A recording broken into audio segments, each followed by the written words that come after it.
Welcome to HR Untangled, real HR talk for business owners.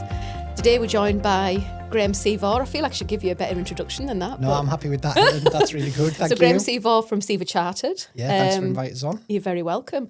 So today we're going to try and untangle the topic of people and profit, or people versus profit. Yeah. Not entirely sure how we're going to pitch that yet. I'm actually feeling a little bit nervous. It's like the hottest day of the year so far, 26th of May. That is true, but at least we've got cold drink and a fan. And a fan, yeah. Good. So one of our mutual friends actually said to me when we were doing the podcast together, he said, "Oh, it's like two knowledge powerhouses."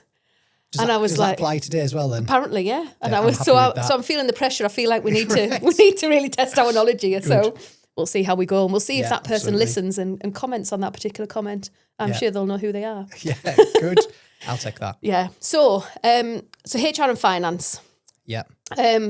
We work quite closely together actually as functions. In employment that I've had with finance and HR always impact one another, but aren't always aligned. I think it's fair to say. I mean, what's your thoughts on that? What's your thoughts on where maybe misalignment comes from?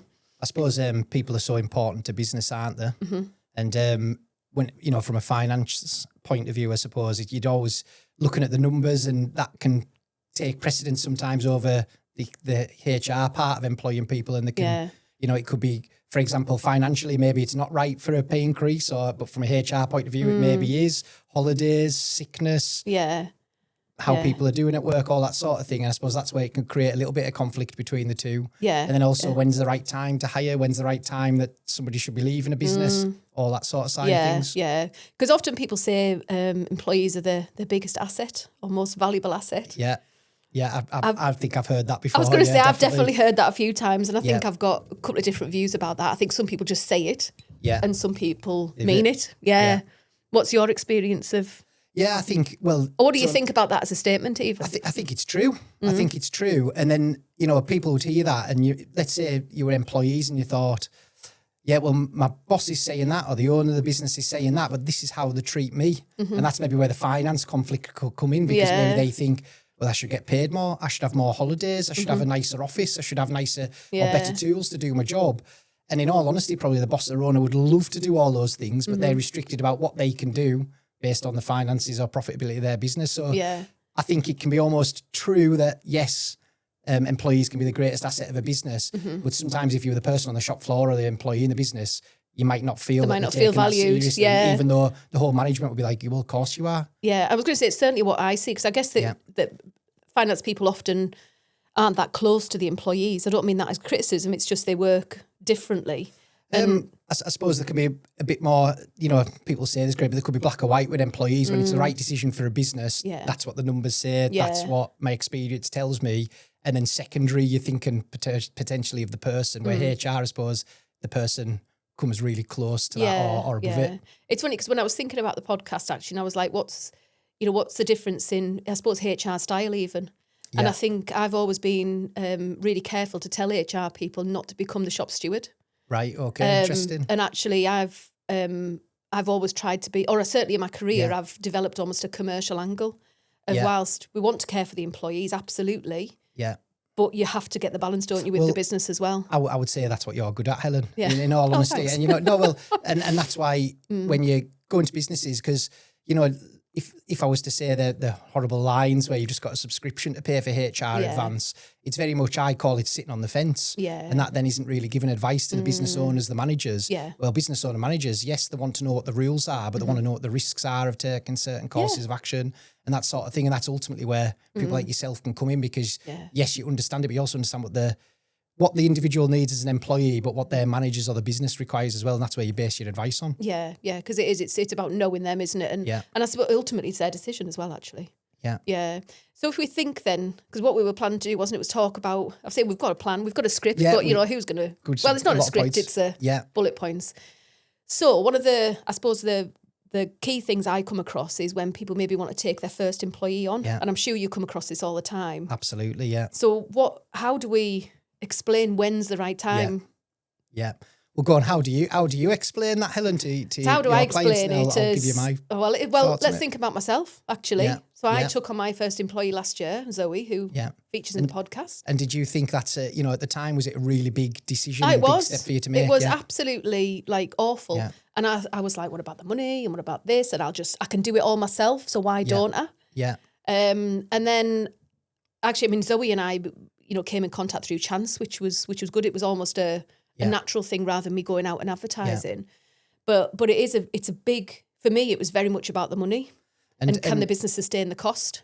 And when you were thinking about doing it and you were thinking, I need to take on an employee now, I've reached that stage, what actually was the key factor in doing that? Was it you thinking, well, I'm actually getting too busy, I want my time back? Was it thinking, well, I want to grow the business?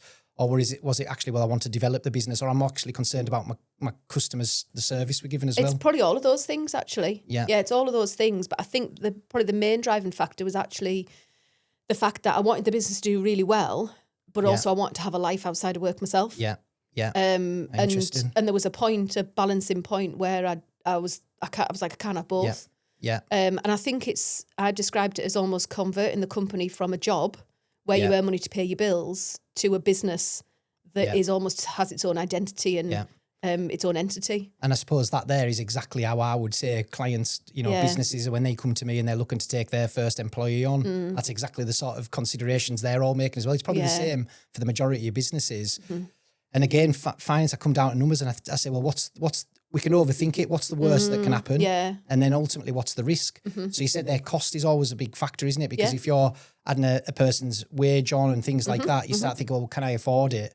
And I almost think, well, if you're going to hire that first person, we first of all, we need to make sure we've got at least 3 months where their wages, their cost is I can remember you and I having that conversation, actually. And then I was like, that'd be fine. And 3 months isn't a long time, is it? But in them 3 months, you're still going to be making money, so that's going to add to it.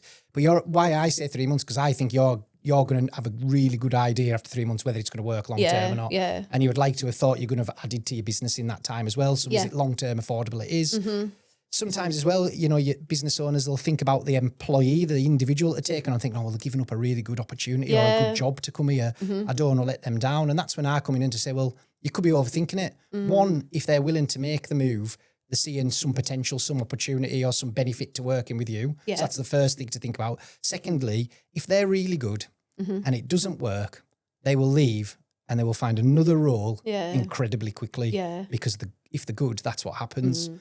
And if they're not good, then you shouldn't have them anyway. Somebody employed that isn't fair good. Enough, yeah. So for me, I think the risk actually isn't as high as it can be made out to be just because it's a really big decision. Yeah, it feels responsible because I was talking to somebody recently actually who's taken over a business.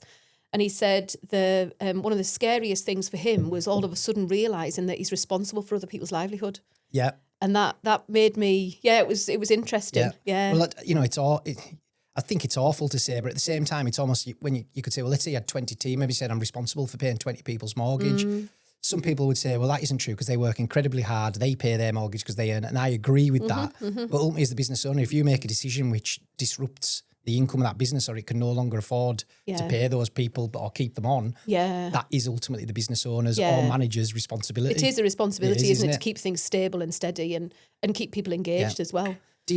Do you, Helen, as an employer yourself, do you feel that weight as well? Would you say it's a weight or does it just disappear? I don't feel it actually. No, I don't. I mean, obviously I care about Zoe and I don't want her not to be able to pay a mortgage, but actually, no, I think, now I've done it, I don't really feel the pressure. And I suppose as you're successful and the success grows, that takes the pressure off. Absolutely, so it's probably just not at the forefront of your mind anymore because it's all manageable. It is. And it's interesting though because we've talked before about sort of the roller coaster of having a business as well, and how you're so busy you literally can't get everything done. Yeah. You get everything in order, and then you're like, oh my god, I'm so quiet. I may as well shut the doors and go home because it's all falling over. And it's that's the bit that I find the pressure. But I know the reality is not the emotion that I'm necessarily feeling. I suppose similar to service-based businesses, that's how it can work, can't it? And I suppose it's just making the best use of those times when you're quiet because you're not actually quiet, you're just waiting for the busyness to start. But it's a weird feeling because I think when you even when you're not quiet and you're just operating at normal hours, because I think taking on Zoe, I think that was the thing that I probably found most disconcerting. I was like, I don't have to do it all myself, and I can actually finish at 6 o'clock, or I can have my tea. Do you feel guilty for it? Well, I do, and then I'm like, I must be going all wrong. It must be. And I suppose the next step is, Helen, it's deciding when's the next time that you should hire somebody, because you think, well, I'm getting busier, I'm being successful, I'm giving good advice. That means I'm getting recommended and getting more custom. Yeah. So do you preempt it by hiring, or do you wait to the point where you're almost too busy, pushed, and then you hire? It's almost like a little pyramid, isn't it? Of you get too much work, and then or maybe pyramid's not the right, maybe steps, but you get too much work, you take your first person on, and then you breathe, and then you get too much work again. But it's like it's like chicken and egg, isn't it? I think that's almost the life of a owner managed business, or a business owner, because I think the way to run a profitable business is almost not hire until the work's there, which means the current team are pushed and you're pushed as a business owner as well. Yeah. But if you keep just preempting everything, hiring beforehand, you're actually you're giving away profit almost, aren't you? And I think it's easy for people to get to work to a level where they're actually not as busy as they could be. Yeah. You know, if there's too much capacity, people's work rate reduces. Not through malice, it's just how it happens. Reduce. It's like, and they could the job that could take an hour, they'll drag it out. It sounds obviously drag it out, but they'll make it last 2 hours because they've got that time. They'll aim for perfection, or they'll aim for it to be 10% better, where maybe it doesn't really need to be. Yeah. And what do you see then in terms of businesses that are, sort of taken on the first employee, they've kind of got over that first hurdle? Yeah. And then I suppose, what do we do in terms of balancing people and profit? Because obviously you're focusing on the profit to, for the company performance. Yeah. I would focus on people in terms of, don't run yourself into the ground, get somebody else. But it doesn't always balance, does it? Yeah. And I know one of the things is there a fixed percentage or something like that you could have for an industry? I know we discussed that sort of thing. And I would say, well, there isn't, your industry could be very different. service-based industry is going to potentially have a higher wages percentage of their total income than a manufacturing business would that uses robots to manufacture, for example. So there is, I think it's almost industry specific, but there definitely is industries, like hospitality, for example, where you could look at it and say, well, there's an average percentage of wages as a set of its turnover to determine whether you're performing well or not, to determine whether you're paying the right sort of compensation levels for team members compared to your competitors. Yeah. And normally I'm almost saying, well, what is that percentage now? Look at it compared to the industry average, but then also keep an eye on that month on month, week on week, because that's how you could, for example, let's say you've been doing the rotas your whole life and your wages are 30% of your income. And then all of a sudden you just say, I'm going to delegate that task and I'm going to delegate it to a manager. She's new, the person's new to management. They all of a sudden might think, oh, well, we need more people because I'm getting told by the team they're overworking. And before you know it, it's now 40%. Yeah. Well, that difference in profitability could be significant. So I just think if there's a key thing to monitor, it is just that wages as a percentage of sales from a finance point of view. Yeah. But also remembering a wage cost isn't the salary you quote. Yeah. And actually that's where a lot of people miss out, isn't it? Yeah. Because they look at the salary and say, well, I'm paying them, say, 28 grand. But actually it's considerably more than that, isn't it? Yeah. In terms of NI. Yeah. Well, national insurance now, 15% on top of that. Employers' national insurance, if we're ignoring the employment allowance things. Then you've got your auto enrolment pension, which is the minimum that you could pay. If it's higher than that, you've got that percentage to add on as well. So there actually is a significant cost on top of the salary that you agree, and it's almost understanding that as well. It is, and actually what I see is the liability for time off. Yeah. Because people say, I've actually seen one recently where this person said, I want to employ 52 weeks a year.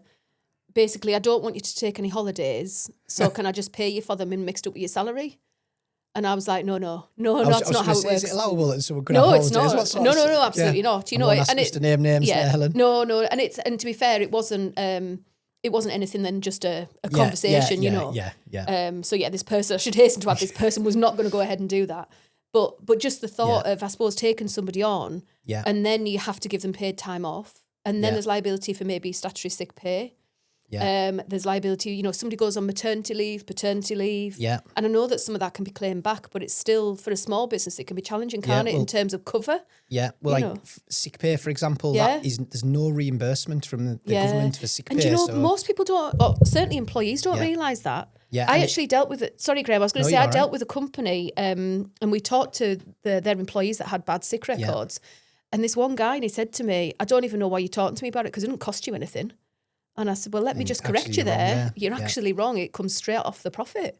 Yeah. And he didn't know that. And when a team member's sick, often what that means is you're either got to pay somebody else to do the work while they're off ill. Yeah, yeah. Or alternatively, they're going to need to catch up when they come back, which is not good. And that means there's going to be overtime worked. Nah, and it's still an extra cost. It's still an extra.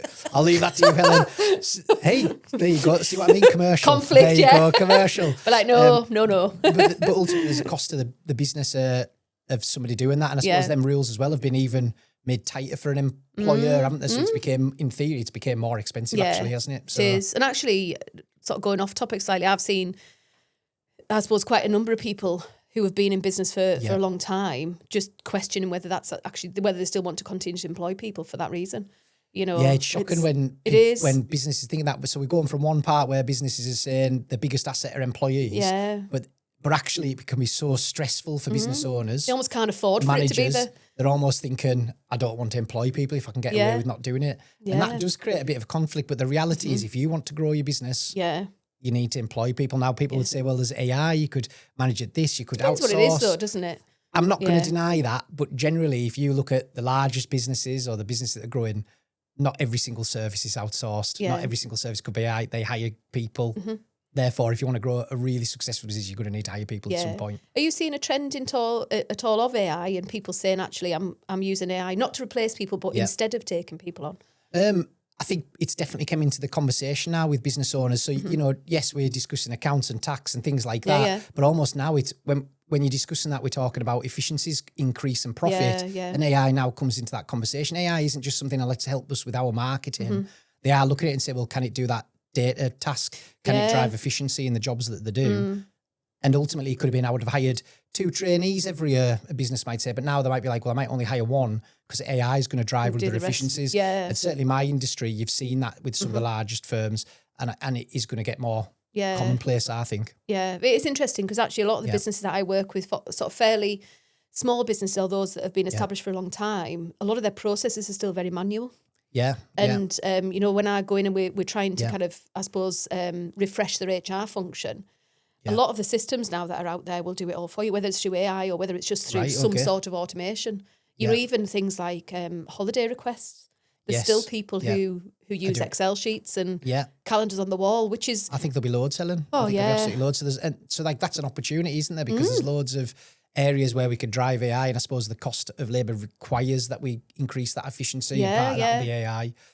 But I personally think it's going to limit a lot of opportunities as well for entry-level jobs. Yeah, you're quite right. Yeah, it's difficult for young people to access something, isn't it? And it's that old age thing of, you know, how do you get experience if you can't get a job? Yeah. When you're having meetings with clients and it comes into HR, then do you actually find in that conversation you end up mentioning AI as something that they should be using to help manage the teams better? I don't mention AI as such, but I'll mention ways that we can streamline processes. Certainly, So because like I say, I've worked probably for many years with I wouldn't say I'm definitely not paperless, but I would definitely say I'm trying to be paper light.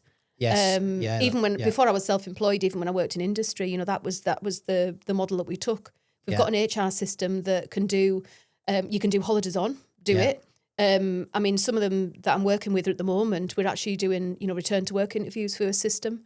So again, they're meeting with the manager, so there's still that people contact. But they're not using paper forms, and the system will prompt them when to do it. Just more efficient, and then it's logged, and you can find patterns, and that can help manage people within people's business. And even talking about the cost, I suppose the reality is wages, salaries are one of the biggest costs for most businesses. So it needs to be run efficiently from an accounting point of view, but then it requires HR to do that as well, doesn't it? It does, yeah. Well, that's why we both exist, isn't it? There you go. 2 powerhouses.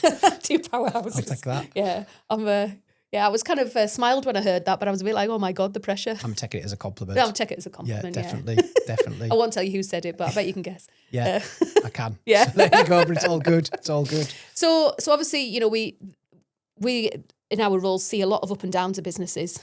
We see people who are growing, who are doing well, taking employees on. But we also see the other side, don't we, where, you know, we've got people who have maybe got a bit more capacity than they need. Do you think that people are sort of aware of that, or does it take maybe somebody like you or me to...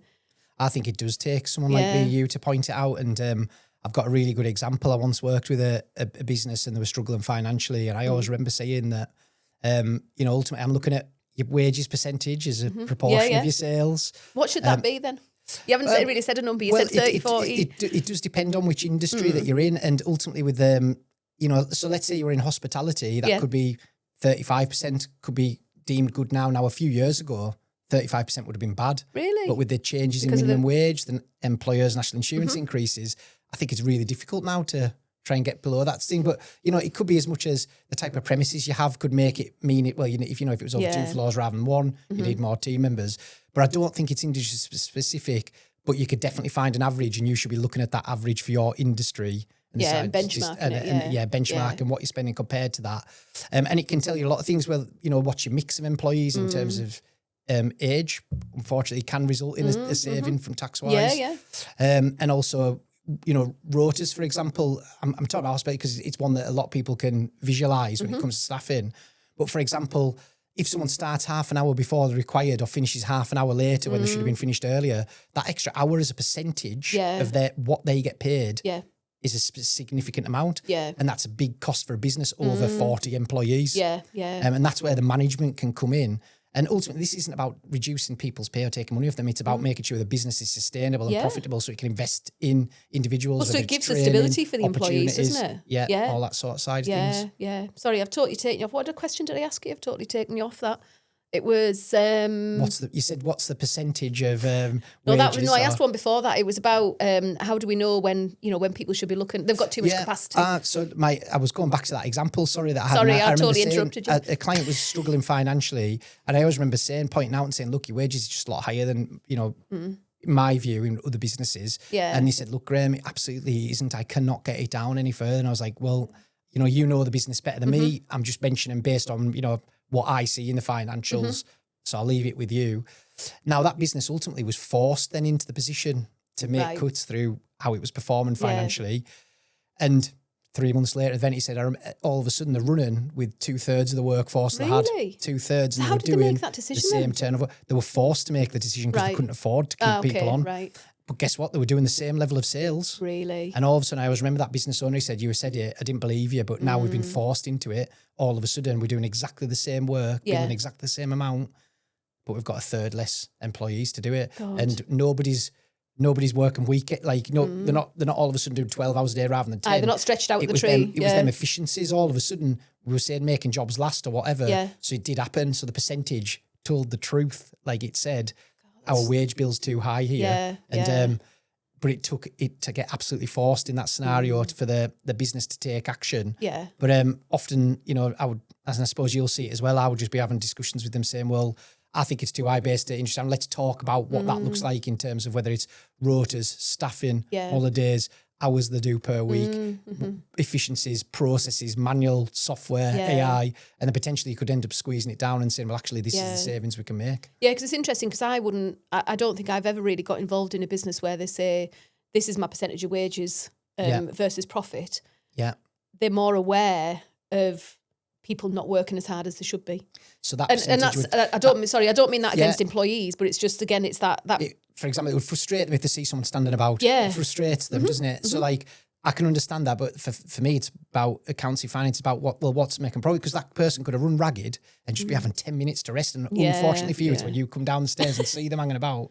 But if you've got that percentage, it's telling you, am I running this business efficiently or not? If we reduce the percentage, then we're running it more efficiently. And all of a sudden, it could be consistently efficient. And if it jumps up, at least you can be like, oh, why has that happened? Let's have a look and consider why that is the case. And it can often lead you to find other efficiencies, or maybe there's a specific reason to it. Maybe a contract's not as profitable. Maybe you've hired someone new and they do things a different way and they need some training, or they're doing it a different way, which takes twice as long. All that sort of stuff. I suppose it's interesting for businesses just to keep reviewing, isn't it? Because it's dead easy just to let people do their thing. And I don't think businesses often are that great at reviewing and defining boundaries. Well, I think they're so busy as well. Business owners or the managers, they're so busy. It's where do they prioritise it? Helen, how do you get across to them, like, well, actually, you do need to consider that. Is it having a board meeting where they're taking an hour out of their time actually to consider the key stuff? So if that something needs action, it's not 6 months down the line and, I wish we had spotted that then and we could have took action. I suppose it's difficult in that growth spurt as well, because again, I've seen businesses that have gone from almost, business running from home to a more sounds, I was going to say a more professional business, not quite the mature, right word, but mature business. And grown and maturing, yeah. Yeah, and actually people that have been there from the start still behave in the business like it's around your kitchen table. Yeah. And it's difficult for people to almost let go and find their roles. Yeah. So in a very small business, you do a lot of roles because that's all you can afford to employ. All them hats. Yeah. But then as the business matures, those roles get split out, don't they? And that can be difficult for people. Well, it's when do you delegate, and then hiring the right people to delegate. What's hiring, what's outsourcing, and all that, and not getting all that right, really, isn't it? Because again, I think I see this, and I don't know if you do as well, is that people will very much hire those that deliver. So if you're a manufacturing hire manufacturing operatives, engineers, whatever it might be. But in the sort of startup business I've worked in and a lot of the business I work with now, you see that what I would call the shared services or shared functions, you know, HR support, finance, I don't know, IT, whatever it might be, that often they don't put enough into that early on. Yeah. Or probably because they think they can't. Well, I suppose it's that when you're earning money, it's easy to hire somebody. Well, I can hire them because they'll pay for themselves. Yeah. They'll end up earning, and that's great. Yeah. But almost once you know, if you're accountancy, it could be viewed as an overhead. HR could be viewed as an overhead. Well, it is. It's all overhead, isn't it? Because you don't bring the money in. It's an overhead until if something goes wrong, or you almost could have missed opportunity by not investing in the overhead early. But there definitely becomes it's a fine line, that, isn't it? Yeah. And I would say probably it's right to hire and push it and only get it when you absolutely need it. Yeah. But there does come a point where you've got to accept, I'm going to take a dip in my profit because I now need to get the right thing in place. Yeah, to then go again. Push on to the next step. And if you don't get it, it could either cost you more than what that investment would do, and then all of a sudden you haven't even got the time to then get it put in right, implement it correctly. Yeah. So, it's definitely but it's just keeping on top of your business and seeing at what stages things need done, but planning ahead for it. Yeah. And, talking about sort of when businesses, again, what I've seen with businesses that grow is that they grow and they grow kind of quite scattergun sometimes. Yeah. They don't always have a good strategy, partly because it's opportunities. You don't really know. Opportunity, you go for it, and you maybe had this path, but then as a small business, you can move really quickly. So if an opportunity comes there, you do that. That's it. And I guess you can grow to a point, can't you, where you've got a team of employees, whether that's 10, whether it's whatever, 20, 50. But then there's a point, isn't there, where you almost have to recut your cloth and say, actually, that's got us to this point, but now it's different. What do we do now? And again, what I've seen, and be interested to hear whether you have as well, is that people often cut back the shared functions because they're seen to be overheads. Whereas those that are delivering or seen to deliver are often the ones that aren't cut first. I suppose when I'm trying to advise businesses about that, it comes into wages and everything like that, because I suppose them overheads are potentially employees in the business, aren't they? But they're not earners in from that sort of sense. Yeah. I think it's almost appreciating, well, once your business grows, there's like step ups in overhead or cost, isn't there? Whether that's, so you move from a small factory to a big factory. Now that big factory's got double the rent, and now the rates are double. And also now it's got twice the electric and utility cost. Yeah. It's the same with the team members, isn't it? So you have 2 team members, you can manage them, not a problem at all, probably as a business owner. Yeah. Once you get a 5, maybe you can do it yourself. Yeah. Once you start getting above 5, you now maybe need a manager in place. Now you've got 10. Well, now I need some HR support as well. Yeah. And actually I need meetings with an accountant to discuss how my business is going, because I can't keep on top of all the spinning plates. And it becomes a different animal, doesn't it? And every time you've got to accept there's a step up in overhead. Yeah. And you could actually find your profit there. Well, my profit goes up. Oh, great. It's back to where it was. Yeah. Well, ideally you've got, from a finance point of view, I say we've got to accept there's that extra cost and it's going to hit your profit. Yeah. But we need to make sure you get your share of it kind of as a business owner as well.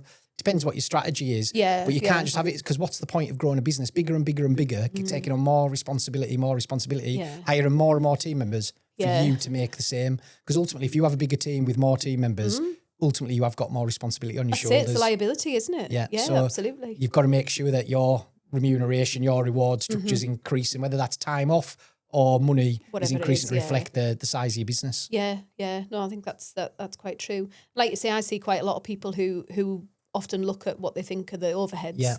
But then from a business owner perspective, if you're not paying somebody to do that, you're going to have to take it back on yourself.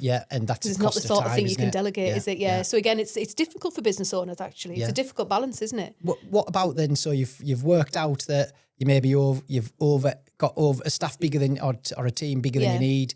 for whatever reason, it could have been you've overhired, you've hired wrongly, all of a sudden you could have that difficult conversation. What advice do you give to business owners or managers there? And should they take the time of the decision? Should they move quickly? What do you think? So for me, it depends what's potentially in the pipeline. So often a starting point for me is, if you were starting again, like now, how would you design the business? So let's start there and then let's work back. Yeah. Because we won't get the ideal because we're not starting. But actually, if we did, let's look at how different it is. Yeah. So I'm trying to think of one I did last year, actually, where we did just that. We said, right, if we were doing it now from scratch, structure. What would we have? Okay, that's what we would have. Probably a bit aspirational. How can we mould this closer? Yeah, how can we get somewhere near that with the people that we've got without breaking the whole company? So the company's still got to continue. Yeah. You know, you've got to continue to operate and perform and make money. Yeah. Whilst you're looking at all of this. But also, how do we retain the right people? Yeah. Where have we identified people that maybe don't fit with the organisation anymore? Is it their role? Is it them? So there's lots of different things we can look at. Ultimately, I would always advise somebody to look at it as a restructuring exercise. Right. There might be actually a lot of conversations going behind closed doors before we ever say anything to the employees. And even take action yet. Yeah. Or we might never take action. You know, there's actually one company that I've worked with quite recently. And they're a small manufacturing company, and they're very well established. Yeah. But what they're seeing is they've got a lot of quotes out, but they're not seeing the conversion rate. Right. And they're kind of holding their breath. Because it could all come in at once. Yeah. And it's the biggest like quote book they've ever had. Yeah. So they're like, if this all comes in and we've got rid of people. Yeah. We're stuffed. Yeah, you know? That's where the difficult isn't it? Yeah, because you've got to view the risk. That's it. Yeah, but I think for me, there's only a point in time that you can hold your breath, or a period of time. Yeah, because if you do it indefinitely, you just Do business owners or that you speak to almost, do they say one of their biggest stresses is actually managing the team? Oh yeah. Yeah. Employing people. I think that's a pretty much one of the main topics, and that doesn't mean they don't think the team's great. Because half the time they say, "Oh, I'm just so frustrated." But don't get me wrong, my team are great, my people are great, but they're still causing lots of frustration. That's because the business owner could be really focused on the business's goals, trying what's best for the business. But what's best for the business doesn't always coincide with what an employee thinks best for them. For example, I want a day off today, please, because it's a really hot sunny day. Yeah. But it isn't best for the business necessarily to let that offshore. And they might say, well, it's not a problem. Yeah. But ultimately it could reduce customer service if somebody comes in or if somebody does that. Yeah. And that's where the offsets can come, can't they? It can. And actually, I see a lot of business owners who, again, when they've started a small business, it's very family oriented, very friendly. Yeah. And then as the business grows, that dynamic changes. Yeah. And a lot of people, because, at the end of the day, whether you're a business owner or not, you're still a person, you've still got a life, and you still, you want to be liked. Most people. Well, most people do. Some people don't care. But if you didn't care, it would be a lot easier. Probably that's the truth of it. Yeah. But would you want to work with somebody like that? No, who knows? No. But yeah, what they find difficult is the shift when they're so focused on the business and so driven about the business. Yeah. And employees' work is only a small part of their life. Yeah, and they might not know what's going on in the employee's world of work, and then that employee might feel undervalued because of that. So accountant meetings talk about numbers, but all of a sudden we start getting onto wages as a percentage of sales. That then leads on to these conversations about, and all of a sudden it leads into HR. Now we're not giving HR advice, but we're seeing the breadth of what's involved in managing team members well, and it's not easy. Sometimes trying low frustration. It's almost saying like, look, you're not going to please everybody all the time. That includes your team. Yeah. If you have a team that's 10 team members large or 100 team members, the truth is, even though you want to hire high performing, the best people all the time, that isn't life. Yeah. And the reality is, if you have 10 or you have 100, my view is 20% of that probably isn't going to be in the high performing category, whether it's 10 or 100. And I always say, well, if you've got 10 teams, that means 2 probably aren't going to be up to the standards you think they are. But do you know what? If you replace that 2 other team members are now not going to be up to the standard that you want them to be. And if it was 100, it's the same sort of thing. And the thing is, you don't want everybody high performing. Oh, well, you want everybody high performing, but you don't want people with high career aspirations, because otherwise you're constantly changing, aren't you? Yeah. But I can remember actually something you said to me. I do listen to your advice, Graeme. You're very good. Good. I think, in fact, there's two things you said to me. Take the work on and then worry about how you're going to do it. It was Richard Branson's had a similar type of quote. But I think it was, if you don't know how to do it, just say yes anyway. Yeah, that's it. And then worry about it. And I apply that to that So yes, I did that. Yeah. And then the second thing you said to me was, don't worry too much about your first employee, because a lot of the time it doesn't work and you just have to... You just have to roll with it. You find that really good person. And I suppose it's the same when you take on any employee, isn't it? You know, I see that, and I'm sure you do as well, that people take it and sometimes it doesn't work. The main thing is not to give up, I suppose. Not to think everybody's awful because you've had one bad experience. And because, you know, we'll all know, and, you know, some people you have are brilliant at doing what they're doing. They're great team members, and the business would not be the same without them. Yeah. But not every team member's going to be like that. No, not at all. So and it's not personal. Yeah. And that actually, I think business owners really take their business so personally because it's their life. It is. It's part of them, isn't it? And again, you know, going back to that difference between employees and business owners, you know, I find some business owners, they get offended when employees make a comment about the house they live in or the car they drive or the holidays they go on or whatever it might be. And I think even when I've worked in industry and, you know, when I've been employed myself, but in senior roles, it's that acceptance of people have different, you know, different expectations and desires, don't they? No, that's it. And there's nothing wrong with any of it. No. It's just different. I think you've got to have a thick skin if you're an owner manager that's an employee. And in all honesty, if you're a manager, if you're a good manager, you probably need to have a really thick skin as well, because to get the best out of people and actually keep them happy, you've got to push them. You've got to make them do things they're uncomfortable with, because in all honesty, people who are really comfortable actually get unhappy because they're really comfortable. So there's lots of things to be thinking about when you're managing people or employing them, and it's not an easy job. No, it's not, is it? So if we were looking at, I suppose, common mistakes and common challenges, I'm looking at my notes going, what did I put down? I've had some good ideas on this yesterday. Reducing headcount is easy to avoid because it's difficult. Yeah. You know, people... I think we're saying it's reduced headcount, aren't we? But really what we're thinking is, when's someone not right in your business? Yeah, it could... Do you carry them? Do you manage them out?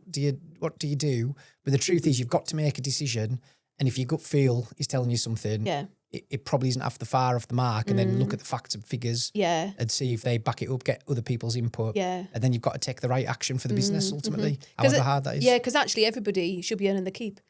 You know, they should be bringing something or adding something to the business. Yeah, it's funny actually, because when I the restructure I did last year, I can remember talking to the owner of the business saying he was going to go to his managers and said, "Oh, they're not going to like it. You know, I'm going to challenge them on who they have in their team. I want to ask them to justify everybody." And I said, "Well, actually, as a head of a department, I would absolutely expect to have to justify everybody who's in my team and justify what they're bringing to the business. That's how you make you know, you make it work." I remember previously when I was in a management role, I had a really hard team member. And I would go as far as to say the team member didn't like us. Maybe a lot didn't. But anyway, didn't like it. And I remember I went into my boss and I actually negotiated to get them a pay rise. I got them a pay rise and they still didn't like me. And I had to fight tooth and nail for somebody else in my team who didn't even like us. And why did I want to get the pay rise? Because I thought they deserved it ultimately, because the work hard, and I could probably see it was filtering into some of the dissatisfaction would have been part of that, not all of it, some of it.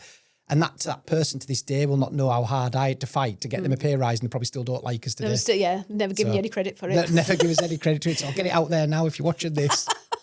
That's what I did. You know who you are. Yeah. Or they might look and say, "Oh, that might have been me." Yeah. So there you go. Yeah, we'll see. Yeah. Put some comments on there. Get loads of apologies on Facebook. It'll be all good.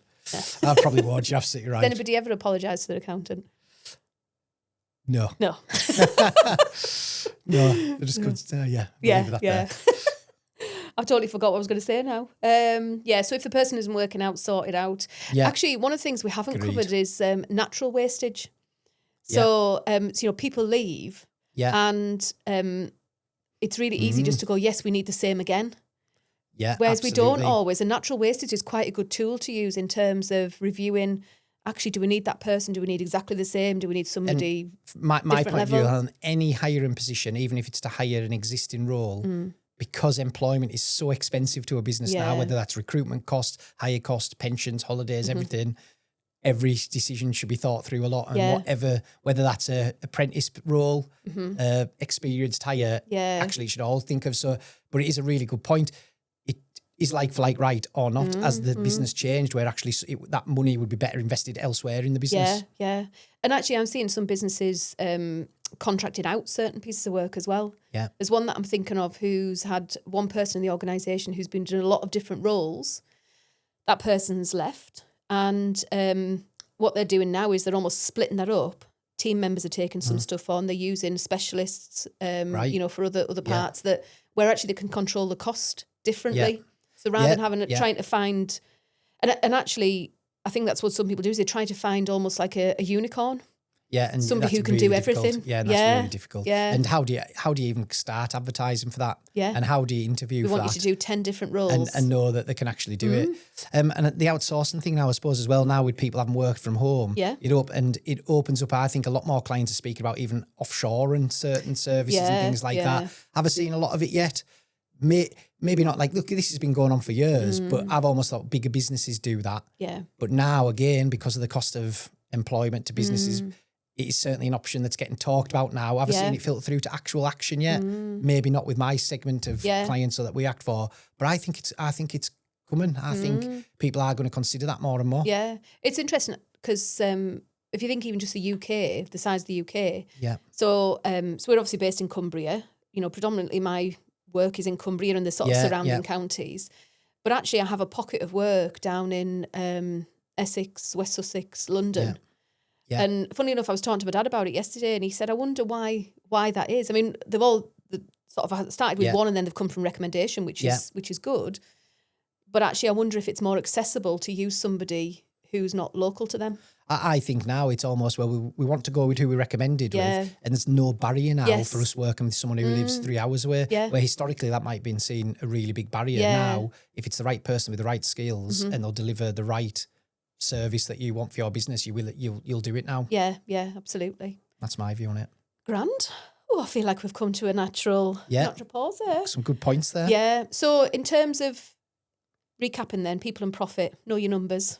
Yeah. Be sure about capacity. I suppose, efficiency maybe. Yeah, if for me, if it was from finances, knowing your wages as a percentage of your sales, and then if it, almost then knowing your rota, your work patterns, looking at efficiencies that way, and understanding it's such a big cost for the majority of businesses, it deserves a bit of focus, not just, it's hard, leave it. Yeah. You've got to give it that focus if it's one of your biggest costs. Yeah, and it comes back that people are your asset. Yeah, that's it. They're your value, aren't they? So is that asset running efficiently to drive your business forward? Yeah. Or is that asset on its last legs because it's not being managed? And that's where HR comes in my view. Yeah, absolutely. And then it's for us to help with that, bring in the right people, make sure they're performing well when they come in, make sure that we're dealing with them if they don't, and actually make sure that we're helping with, exiting if there's capacity.